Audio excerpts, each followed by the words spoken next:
Time he makes one of these wild announcements that people are saying, yay, tariffs to China, tariffs to Mexico, tariffs to Canada, USAID, it's over, it's done.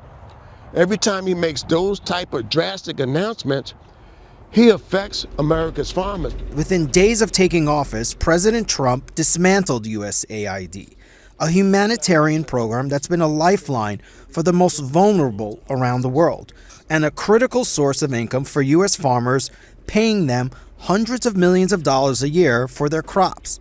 He also froze some funding for farmers and rattled trade markets. We take it totally for granted.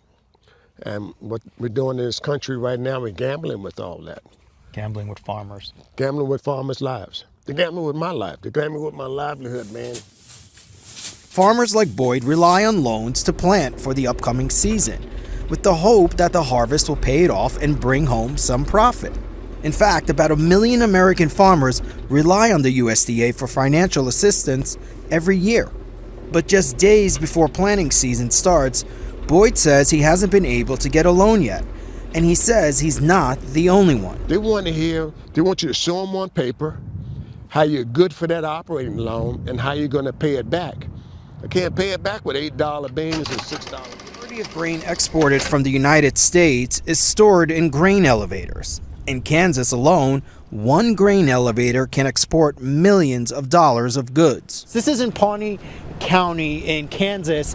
This is a grain site. This is where farmers will bring their grain, stuff that they've harvested, like milo and wheat and soybean and corn. It is stored in these bins, these large concrete bins, and then sold to exporters, companies who are willing to buy that. And right now, it is very difficult to move some of this. And so wheat for $5.58. It was down 14 cents today. Kim Barnes has been buying and selling each year's harvest for Kansas farmers for over 50 years. All these bins are full, and they're full of milo. That's $5 million worth of grain, Barnes says. Grain that countries like Ethiopia and others depend on for food aid. And so what's going on with the milo? Why do you have so much of that right now? What are you seeing in the market? We just don't have any market for it. There's nobody wanting to buy it. 5 months ago, Barnes says USAID bought over 200 million metric tons of milo from American farmers. Today, with no market for that grain, he's desperate. One potential lifeline, a proposal in Washington for the USDA to continue USAID's food distribution program. You're optimistic that the USAID stuff will get moved into the USDA and the program will get... And we'll go on.